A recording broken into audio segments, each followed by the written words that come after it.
Let's take an honest look at the Ohio State football program, because Ryan Day right now has enormous pressure on his shoulders. There was a lot of people that were in our comment section saying fire Ryan Day after the Michigan game. We were there for it. It wasn't pretty.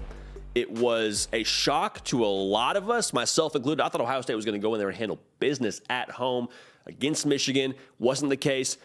So for the second year in a row, lost to Michigan. It's not okay. And then, to make matters worse, that obviously equated to not winning the Big Ten. It looked like it was going to equate to missing the college football playoff. Didn't happen. They backed in there. I believe we're the second best team in that field, and we'll probably get some pushback on that from the Michigan game. They had the second most talented roster, is probably the best way to say it. Here's the reality, though. They took Georgia to the absolute wire. If they win that game, if that field goal is true as the ball drops in New York, maybe it's a different story. It should be a different story if they play for a national championship. And if that field goal goes in, I feel pretty good about them handling business against TCU. However, kick was missed, and you're now left with the reality that for the second year in a row, the standard at Ohio State that has been set and that Ryan Day has echoed was not held. And so this upcoming year, 2023, this is going to be, I don't think, a make or break year. I don't think Ryan Day's on the hot seat, but I do think there is a tremendous amount of pressure on his shoulders to get Ohio State back to where they expect to be. Got to beat Michigan this year. Got to win the Big Ten. Those are non-negotiables. Those are non-negotiables. Again, I don't think he's fired if they don't, but I think there is a different conversation that has to be had, and there are some staff moves that are made if that doesn't happen for the third year in a row. So for Ryan Day, it's a huge year. But like I said, you're going to take a very honest look at this Ohio State football program. Appreciate you joining us. Subscribe to this program if you have not already. I say this program, the On3 YouTube channel, The Hard Count. We do content every single day. College football is a year-round sport. We are so blessed to cover it accordingly. Also, we're live on Tuesdays and Thursdays on this channel, 1 Central, 2 Eastern. Tune in. Come hang out. We do a lot of content there, obviously, as we're live doing content. Have some interaction in the live chat. Really good time. Follow me on Twitter and on Instagram at JDPikel. We appreciate y'all in advance. The first order of business for Ohio State in the 2023 offseason phase. Got winter conditioning going on. Going to have spring football here before we know it, and then it'll be fall camp. Then we'll have games again. But the first thing that needs to be done, you got to re-recruit the current roster. Because Ryan Day has come out and said it. It will take $13 million from an NIL standpoint to keep this team intact. They got a lot of special players. They got a lot of special players that will have options should they choose to test the waters. I would venture to say there's probably even conversations going on as college football has, we're going to call a spade here. Tampering's a real thing. So these guys that are within this program, a lot of high-profile guys, will probably have options to go elsewhere. You got to re-recruit the current roster, whatever that means, whether that's NIL packages, whether that is having a different conversation about their role going forward for next year. There's so much talent here. There's enough talent to win a national title. If you don't believe me, look at what you did against Georgia. There's enough talent there. You got to keep it intact. Recruiting now is a thing that happens in the transfer portal, yes, and on the high school recruiting trail, obviously, that's the bread and butter of your program. Got to re-recruit the current roster. Everybody's doing it. I think it's even more important for Ohio State because right now, from a talent perspective, they are one of the haves. Okay, they're one of those schools that have what they need ingredients-wise. Can you keep it going forward? That's going to be the big deal. So quite honestly, in this honest look, can you re-recruit the current roster? First order of business, mic drop. Like we could stop the segment there. We're not going to because there's more to talk about. Quarterback position for Ohio State is, in my mind, what I would call a luxurious question mark.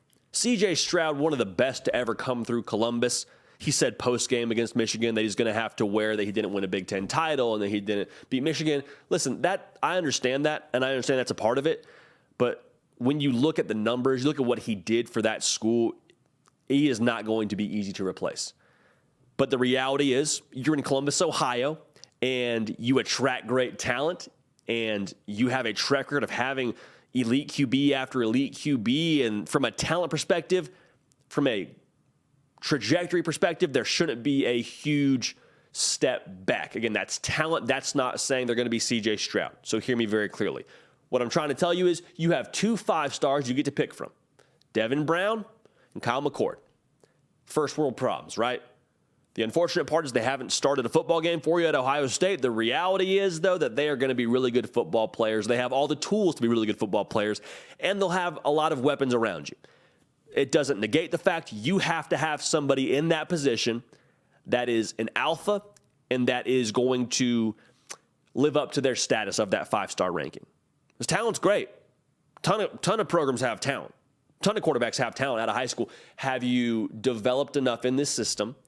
And are you experienced enough on the practice field? Have you done enough there to earn your stripes to be successful on Saturdays? I think both these guys can win for you. I don't envy Ryan Day having to pick between them.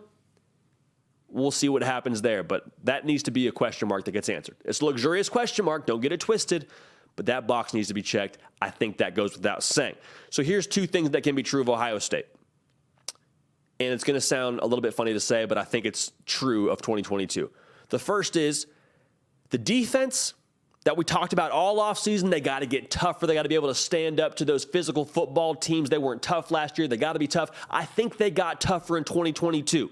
The numbers prove it. Jim Knowles did a good job. Do a perfect job? No. His first year in the system, high risk, high reward kind of defense. Wasn't perfect. They were tougher as an outfit, okay? The second thing that's also true, they're not tough enough yet. Because the measuring stick that the good folks in Columbus, Ohio, measure their grit and their toughness by is against that team the last game of the year. And now, again, you've gotten the report card back and not tough enough yet. So how do you go about addressing that? Is it scheme? Is it offseason conditioning? There's probably a healthy mix in there of both. And probably as you're watching this video, the Ohio State Buckeye football program is getting after it. Program. They're getting after it right now during winter conditioning. This is the most difficult time of year. This is where you beat Michigan right now in the squat rack. The early morning wake-ups where you got to go and do just ferocious agility drills. This is where you get tougher. So that part of it, I think, is developing. They've got some freak shows in that trenches unit for them. So keep an eye on that. But I think you can say you got tougher. You're still not tough enough yet beating Michigan. You need to be next year. Because twice in a row, we've seen the same sort of game play out. They were great in well, not the same kind of game, but same kind of stat sheet, that is. Over 200 yards rushing. The dam ended up cracking. And that is what did you in. But we saw some improvement. That first half, they were just absolutely taking Michigan to school. Just had some leakage on the back end. So got to get tougher, but you did get tougher from last year. Take another step. Could be in good shape. So zooming it out a little bit, the standard is still the standard at Ohio State. When you talk about Ohio State in 2023, nobody is dropping their expectations. Even though you lost to Michigan twice, even though you ended up losing the Big Ten championship, or didn't play for the Big Ten championship for the second year in a row. Nobody is saying, you know what? Maybe Ohio State is not what we thought they were. Maybe we were a little bit too high on Ohio State. Nobody is saying that. Nobody is saying they were too high on Ohio State. The conversation shifts back to Ohio State wasn't able to get it done, wasn't able to play to the caliber that we all believe and know that they are capable of. So that's the frustrating piece. But the reality, I keep saying the reality because we're talking about reality here, for Ohio State, the goal doesn't change. The main thing is still the main thing. Beat Michigan, win the Big Ten, make the college football playoff, win the national title. The gauntlet is very much so thrown down. And I think, like I said, this is a huge, huge year pressure-wise. It's a huge year performance-wise for Ryan Day and for his outfit. But I'm excited to see it because you know what? Pressure makes diamonds. Should be a lot of fun. Appreciate you rocking with us here on the Hard Count. Nick, break, lift, and heavy. This is your show. Cannot stress that enough. We do more of what you want to see as the People's Program. Subscribe to the channel, the On3 YouTube channel, that is. The Hard Count, we're on every day. We're live Tuesday. We're live Thursday. Come hang out with us then. Come get after it in the chat. It says, we're not stopping. Like Leo DiCaprio, man. We're not leaving. All right? We're going to keep the party rolling. We will see y'all next time. Hey y'all, thanks so much for watching. Subscribe to the channel here to make sure you don't miss an episode of The Hard Count. Also be sure to check out other videos on the On3 YouTube channel.